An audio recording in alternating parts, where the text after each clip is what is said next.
when you ride the EDT, you're gonna pass a lot of these sort of places. This is where the Sami people gather up all the reindeer in the autumn to count them and mark the new baby reindeer that have arrived during summer. But I've seen like 20 or 25 of these since I started about a week ago. And walking in this is like walking in a pile of poop. There's basically poop everywhere here, and I'm sure it's not only reindeer. I think this might be something else.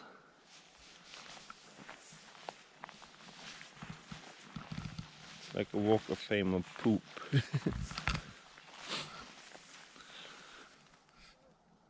I'm quite sure this one is from a bear. This one is from a rabbit, and this might be elk poop.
So I'm gonna take a bit of an alternate route now towards Arvidsjaur, because the gravel roads are still so damp, so everything is twice as hard.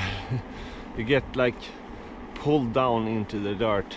I've just entered this paved road, and it feels so much easier to ride on this one now. And still, I mean, here there aren't a lot of cars.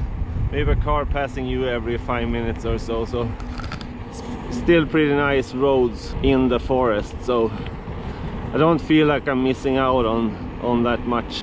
And I've been bikepacking a lot in this region before, so I kind of know what I'm missing out on, so it's okay.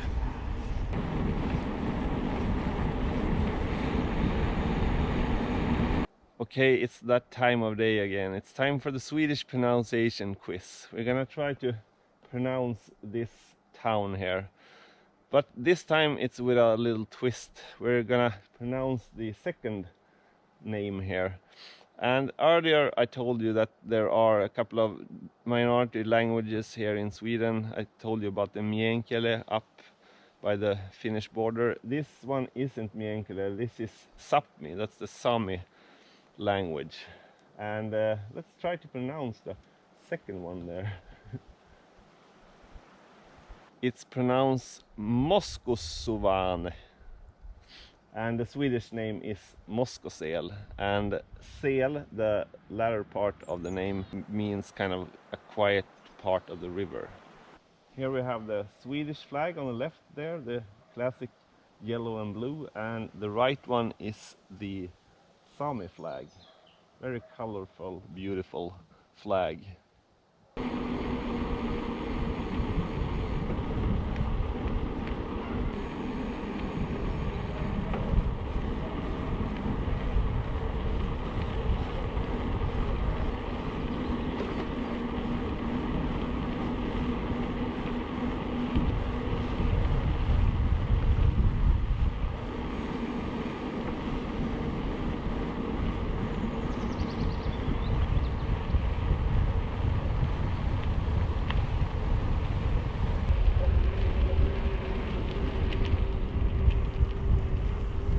You know what? I think it's time for lunch.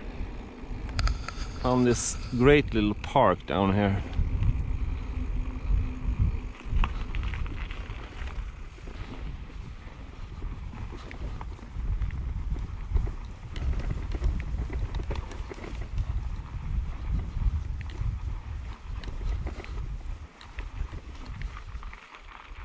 So I've been trying to dry off my very wet mountain bike shorts from yesterday, and now after a couple of hours they are almost totally dry. So that's gonna be nice to be able to change into them instead of cycling in my rain pants. It's getting a bit warm now, so I think I'll change into the shorts.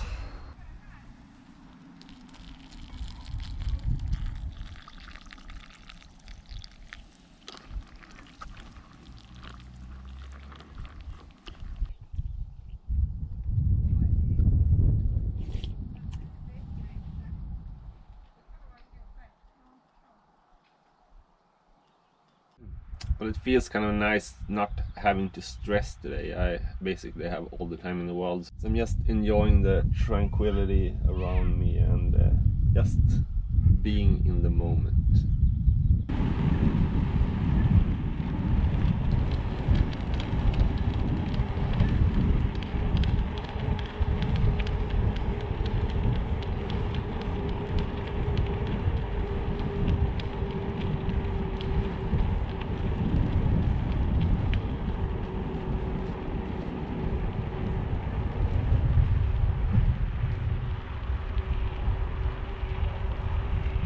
So you're gonna meet a lot of reindeer when you're on the roads here in Lapland, like the one I just met here. But the funny thing about the reindeer is that they are never scared of the cars. Cars can basically almost come right at them and honk and everything. But as soon as a guy like me comes on a bike, they run like crazy because they think that us cyclists are some sort of big predator that's out for them. Cars are just like a big metal box, and they have no idea what that's like. But a human on a bicycle, that's a predator.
Skellefteå, my hometown! So this is it.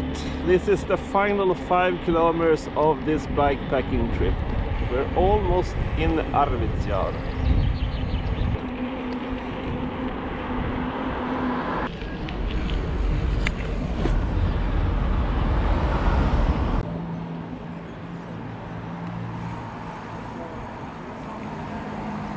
So we reached the end of this fantastic bikepacking trip, and I ended here in a place called Lappstaden here in Arvidsjaur. This is an open air museum. It's basically about 100 of these huts dispersed over a big green area. They were constructed back in the 17th century when the Swedish government made it mandatory for everyone to join a church. So even the Sami people that had their own religion was sort of forced into Christianity.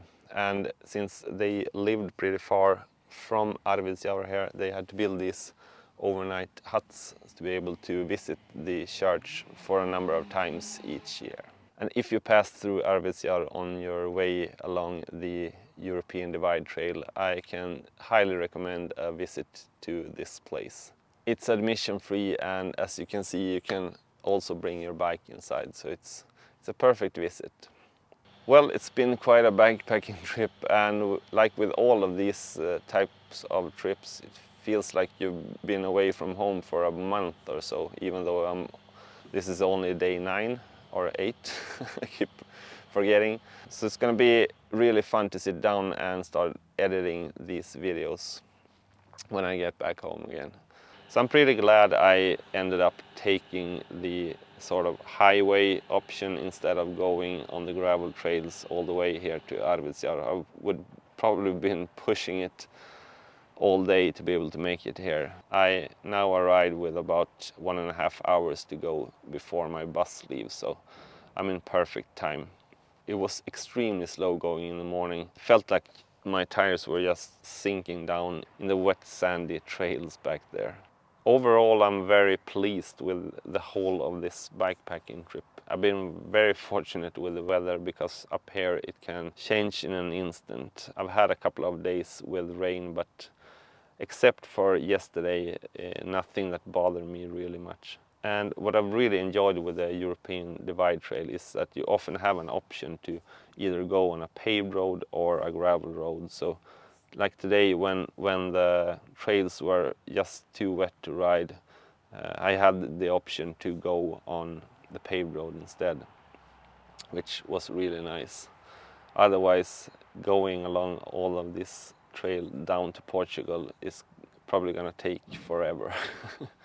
So the backpacking trip ends for me here today in Arvidsjaur, but I've already done the next stage on the European Divide Trail. I did that last year when I was riding with my friend Ryan Van Duser from the nearby town Abborrträsk down to Lycksele. And if you want to watch what that stage looks like, you can just click the link up in the corner here. Otherwise, until next time, have a good one. Oh, and by the way, before we go, I just wanted to let you know that next Sunday I'll be doing a live stream, or actually 2 of them, where I'll talk about my experiences riding the European Divide Trail, and you can also ask me all of your questions regarding riding the trail. First, I'll have a regular live stream here on YouTube, and then after about an hour we'll move on to Patreon, where I'll have a live Zoom call where you can basically ask your questions eye to eye. So if you haven't joined my Patreon community yet, now is a good time. It's a great way to support the channel, and you'll also get early ad-free videos, live streams, and daily updates from my bikepacking trips. And speaking of more trips, 2 days after the live stream I'll be heading out for my next big bikepacking trip. And if you want to find out where I'm heading, tune in to either one of the live streams and you'll be able to find out. And until then, have a good one.